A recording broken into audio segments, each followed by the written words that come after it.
How's it going, everyone? We've got a major PlayStation update that makes me excited, at the same time pessimistic. At the same time, I want to try to be optimistic and think that Sony learned the error of their ways. But it looks like we might be having a major PlayStation event next month. And if you guys think I'm not going to bring up last year's showcase in this video, you guys are out of your mind. But yes, there is potentially a PlayStation showcase coming up next month, which does make sense. It's a little bit earlier than usual, but as we get into next month, guys, that's when we're going to start hearing a lot of news. Like, do expect the gaming news rumor mill to really heat up in the next 6 or so weeks, because in the next 6 or so weeks, that is like the precursor to E3 season. I'm gonna still call it E3 season because that's how I grew up watching E3, early summer. You get off school. When I was in middle school and high school, you get off school, summer break is kicking off, or it has kicked off, and E3 is right there, and it was an exciting time all around. Obviously, E3's kind of gone to the wayside. We got Summer Game Fest, we got all of these publishers doing their own thing, and it looks like Sony will once again be doing a PlayStation showcase, at least potentially. They'll be doing some kind of event, and Jeff Grubb is noting that there will be some kind of PlayStation event in May, and he noted that showcase is the way that he leans. He also noted that Silent Hill 2 will be at some type of Sony State of Play showcase next month. So, let's talk about it. Now, obviously, if you guys are familiar with this channel, and I get it, a lot of you guys are hardcore Sony fans, and you guys think that I am way too harsh on Sony all the time. Look, if you want to go back and defend that June PlayStation showcase from last year, 10 months ago, I don't even know what to say. At that point, you're sipping the Kool-Aid, like, way too hard. Like, I'm all about,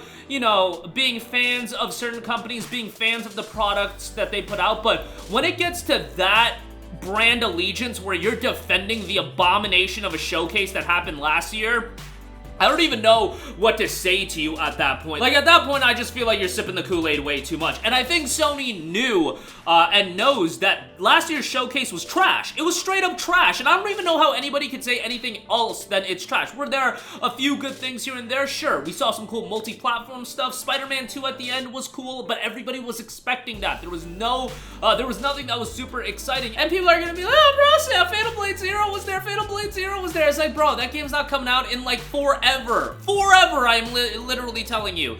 It'll at least, but forever is trash, obviously. A little bit of hyperbole from yours truly, but it's gonna take a while for that to come out. And then they opened the show, and I gotta bring this up over and over again, so please, somebody from Sony watch this and, like, just relay it to the marketing department, whoever makes these decisions, but dropping a trailer for a new IP live service game with the CG trailer was just, well, it's baffling. It was absolutely baffling. And the craziest thing about it is they show this trailer for Fair Game, and then they follow it up with the live service game that I was actually excited for, Helldivers 2. And guess what? Helldivers 2 actually had a gameplay trailer attached to it, so why was that not the opening game? The opening slot is a very important slot, all things considered. It's to get people pumped up. A lot of people are tuning in. Let's see some cool stuff. And you showed some CG trailer for a live service game nobody knows about, new IP, maybe Fair Game will be good, but how could you do that game any more dirty? And don't even get me started on that Concord trailer. That Concord trailer was just an abomination as well. Like, what are we doing here with these CG trailers for new IPs? Like, I get it. CG trailer for Horizon Forbidden West when the PlayStation 5 dropped. Established IP, great. God of War Ragnarok, just an announcement, just a teaser. Spider-Man 2. I hate CG trailers, but I can at least understand the argument for announcing the games. Or Wolverine, it's an established IP. People know Wolverine, and the fact that Insomniac, a known studio, is doing a Wolverine game, that's exciting in its own right, even though I think that game was announced way too early, and I think we gotta stop doing that, and hopefully Sony stops doing that. But at the same time, while 2024 is going to be a pretty mid-year for Sony, I mean, we don't got any big first-party releases, it looks like. Maybe we'll get some remasters and whatnot, but this is their opportunity to really set up for 2025 and even 2026. Look, we're in 2024 now. Come June, if you're announcing games that are going to come out in 2026, I don't think that's that egregious. That's a 2-year turnaround. What I do think is a little whack is when you're announcing Wolverine in 2021 and that's not going to come out until 2026. I get it. That's just what we do in gaming these days, but these 5-year ahead of time announcements just ain't my cup of tea. If that's your cup of tea, go for it, but I also think Sony is going to pivot a little bit away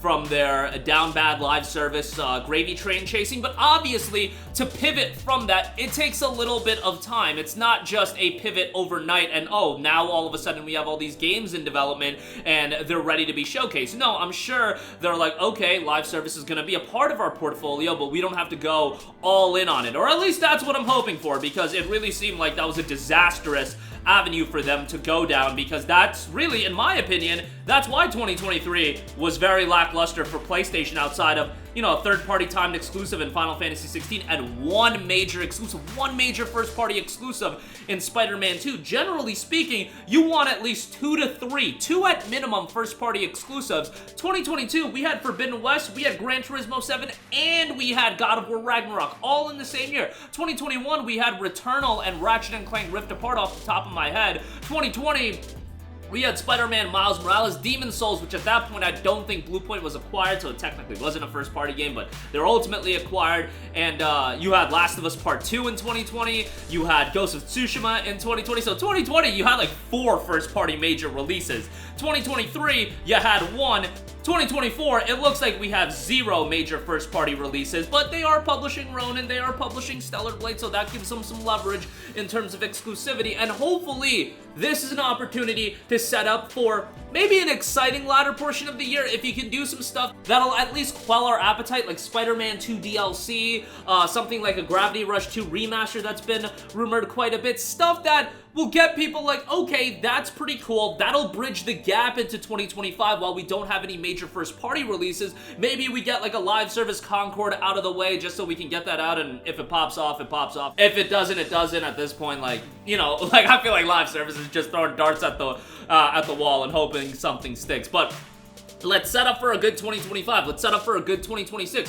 What is Bluepoint working on? What is Housemarque working on? What is Ben Studio working on? It ain't Days Gone 2. We know damn well it ain't Days Gone 2. It's probably some live servicey game, but what is Ben Studio working on?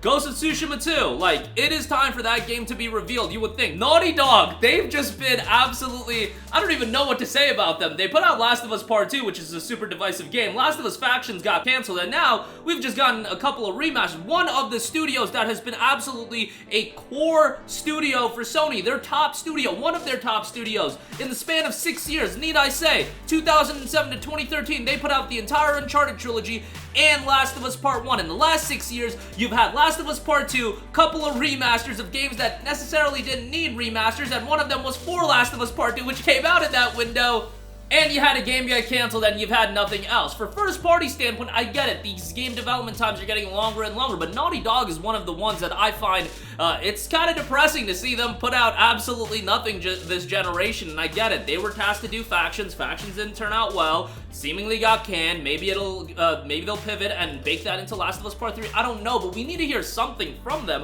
whether it be Last of Us Part 3, whether it be a new IP.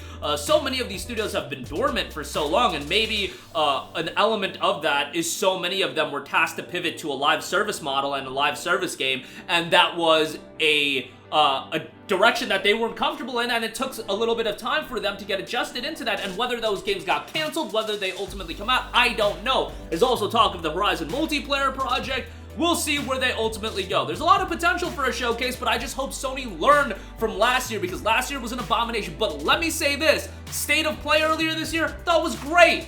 So, you know, Sony knows how to do a good show. It's just the showcase is supposed to be that big event for the year. State of Plays are, you know, tempered expectations usually, but the last State of Play, not the Final Fantasy VII Rebirth one, the one before that, I thought was fantastic. I thought that State of Play was better than the showcase because expectations are gonna be different. So we'll see if it's a showcase, we'll see if it's a State of Play, but if it's a showcase, the terminology is important. Showcase is supposed to be your big event of the year, and I don't even know if they're planning on doing showcases yearly, bi-yearly. E3 was a yearly thing, so you would think that showcases would be a yearly thing as well, but obviously the peak of E3 era, we also had games having a much quicker turnaround, like Naughty Dog was putting out games every 2 years. That's not the case anymore. It's been 4 years and we haven't heard anything from Naughty Dog, so that'll do it for me. Let me know all of your thoughts in the comment section down below. I hope for the best. I am inherently a little bit pessimistic after last year, but if last year was at least a good learning experience, don't put fair game nonsense as the opener. Put something to get people excited as the opening title. Like, last year was a joke, and I have high expectations for Sony. Don't bring them on. Nintendo did E3 of 2008. Like, I don't care. I have higher expectations for Sony. Their first party is world-class, and they have world-class studios under their umbrella, and last year's showcase was not a good showcase of their world-class first-party developers. But that'll do it for me. Let me know all your thoughts in the comments section down below. Sound off there. Thank you for watching, and goodbye. Hey guys, we hope you enjoyed the video, and if you did, make sure to hit the subscribe button, and if you're already subscribed, do us a favor and hit the bell icon. This way you'll be notified whenever we post a new video. That's the best way to keep up with all of our uploads, and we usually try to upload 2 videos a day. And with the bell icon hit, you'll be notified whenever we do upload a video. As always, thanks for watching.